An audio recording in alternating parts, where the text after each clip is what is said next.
Assalamualaikum warahmatullahi wabarakatuh. Bertemu lagi dengan saya Safira Putri Sahmato di channel Tebakku pada episode My dari 6. Kali ini saya akan menjelaskan tentang fenomena berkaitan terhadap luar negeri asal ataupun generasi beta. Bayangkan kita yang lahir di era generasi milenial ya.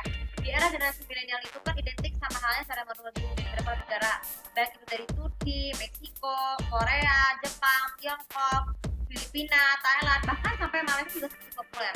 Nah, seiring dulu tuh di zaman era TV-nya masih analog, serial drama luar negeri itu kan menjadi tontonan favorit bagi semua kalangan nih. Misalnya bagi penonton anak-anak tuh biasanya suka dengan Sarah Tadi Angel, Amigos X Simpre, ataupun Mari Belen. Terus di masa remaja kita ada Meteor Garden, Boys Before Flowers, ataupun Dream High. Pokoknya yang dari aset seperti itu. Bahkan hingga seera kita di zaman SMA tuh mulai dari drama Turki ya. Gitu. Kenapa bisa seperti itu guys? Jadi sebenarnya serial drama luar negeri itu yang populer di Indonesia itu semakin populer. Jangan lupa juga yang India juga populer di era masa kita remaja SMP SMA ya. Jadi kenapa? Kita tahu bahwa setiap negara tuh punya cara berbeda untuk menampilkan menaikkan produksi film luar negeri. Misalnya saja di negara Asia Timur ya, alias Port cabang timur jauh itu kan serial drama itu kan nggak harus bisa naikkan setiap hari. India juga sama, ini juga naikkan setiap hari. Tapi dari kalau Turki itu tayangnya tuh seminggu sekali ataupun seminggu tergantung di pihak televisi itu sendiri. So bagaimana bisa terjadi jika mengenai era generasi beta? Pertama di awal era generasi beta itu diawali pada tahun 2025 ya. Pada awalnya serial drama luar negeri kayak ada di Korea, Jepang maupun Tiongkok itu sebenarnya menggunakan aplikasi atau streaming ya. Di zaman TV mungkin agak jarang karena memang tertutup sama seri sinetron itu sendiri. Lalu semenjak itu untuk drama seri India ya, India masih populer ditayangkan di televisi Indonesia, salah satunya Antv ya. Ada banyak sekali judul drama India mulai tahun 2014 sampai sekarang pun yang hingga menjadi tontonan berbagai di rumahnya sendiri karena Antv itu udah mulai bisa bekerjasama dengan pihak data identity India. Kebetulan juga India tuh lagi ada masa pemerintahan Perdana Menteri Narendra Modi ya. Itu karena India tuh dianggap sebagai sumber budaya. Mungkin kalau lihat kebetulan kebelakangan ya di tahun generasi milenial itu kan bangsa India kan sebagai bangsa yang dianggap barang ekspor ya bagi serial drama film dan juga sinetron, karena sampai sekarang pun bangsa India tuh dianggap bangsa Indonesia itu sebagai barang ini ya, bangsa kapitalis karena memang mengandalkan produksi yang berkembang kualitas India kayak Manot Pujabi, Damos Pujabi, pokoknya semua bentuk India seperti itu ya, sehingga serial drama luar negeri sama sekarang ini serial drama luar negeri itu semakin populer dengan adanya tren yang tema yang agak sedikit merinding tapi berrating bagus itu Promise Humanity ya, dibanding dengan jenis-jenis sinetron lain kayak untuk anak-anak, remaja yang lebih lagi. Selain itu juga serial drama Turki ya, itu mulai populer ditayangkan di Meksiko itu di Indonesia pada tahun 2000-an ya. Tapi bangkit kembali dari TV tahun 2025 lalu sama halnya itu, tapi lebih ini. Misalnya kebangkitannya seri Trilogi Italia ataupun sampai yang sekarang tuh Amigos Sempre dan juga ini. Bahkan Moji itu tidak kalah menarik menaikkan serial novelanya yang berjudul Mary Belen yang dulu populer di SCTV baru ke TV tahun 2016 ya. Kenapa bisa seperti itu? Karena Meksiko tuh di zaman presiden sekarang yaitu Claudia Sheinbaum tuh menilai seri telenovela itu sebagai barang ekspor kedua setelah India ya, sehingga itu populer baik karena perharian auditnya dan juga para castnya juga seperti apa.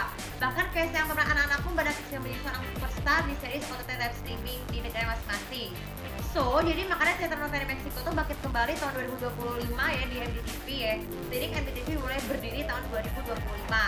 Setelah itu, setahun yang sama itu juga, di SCTV juga membangkitkan kembali seri telenovela Turki yang udah sampai ke TV. Ada 4 seri telenovela, ada 5 seri telenovela yang akan tulis seperti misalnya Kumar dan White, Five Seasons, Emanet, terus juga Rafta, dan yang belum adalah Princess Cover. Kenapa? Karena kemungkinan kebetulan juga OGM Pictures dan mulai salah satunya karya master karya terbaiknya adalah Five Seasons itu sudah mulai diperjualbelikan di seluruh dunia termasuk di Indonesia, lebih tepatnya di SCTV yang pernah mereka tersebut. Nah, jadi evolusi drama Turki tahun 2015 itu kan pada awalnya kan tahun di SCTV itu kan yang ada judulnya kayak Elif, Putri Gelin, bahkan sampai status palsunya pun Love Mix dan Mix itu juga populer walaupun tidak sebanding populer itu paling populer sampai tahun 2019.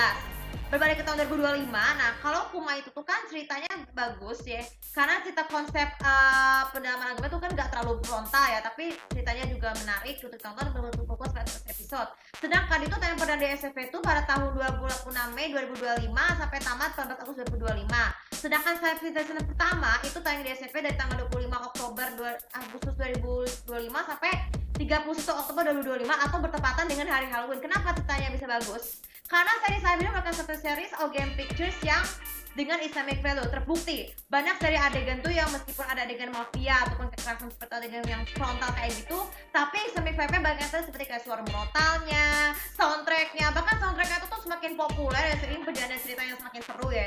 Aku tuh pertama kali nonton itu pada tahun 2005 yang ternyata season pertamanya bagus, yang kebetulan alhamdulillahnya juga seri Cyber di Turki sendiri sudah tamat dan membuka 21 episode, tapi masih dapat membicarakan kapan nanti season 2 seri Side Sister atau di Indonesianya adalah Asli Cinta 6 Hati itu akan dipublish di Indonesia TV.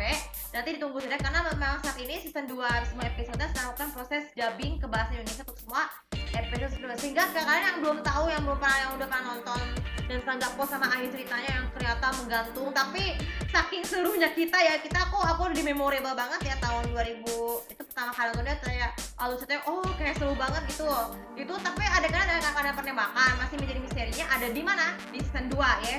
Itu yang seperti itu. Lalu kemudian di SCTV itu juga berlanjut setelah saya selesai dari awal November sampai akhir Desember itu SCTV menayangkan series Emanet alias dari Dita Zahra yang hanya bukan satu episode saja. Kenapa? Karena tayangan Turki aslinya itu tuh tayangan Turki aslinya itu kan 646 episode lebih, karena tidak mungkin mendapatkan semua episode sekaligus yang bersifat normal ending ya. Nah itu berperjalanan drama Turki yang nanti tahun 2026 SCTV juga punya gebrakan baru yaitu Arafta yang sudah diikuti bahasa Indonesia. Bahkan series Arafta ini di Turki sekarang udah hampir membukukan kurang lebih 9 episode lagi akan berakhir dan akan segera dilakukan SCTV diprediksikan antara musim semi, panas, dan gugur. Nah, begitulah perjalanan fenomenanya drama luar negeri asing dari luar negeri dari generasi beta. Supaya kalau kalian masih ada yang bertanya, silahkan kasih komentar ya. Dan video kali ini juga bisa bermanfaat dan jangan lupa seperti biasa follow sosial media aku, komen dan suka sama konten ini, tahu bagaimana pendapat kalian, manakah sudah bertambah populer dan bentuk yang paling suka di negara. Terima kasih atas wabarakatuh.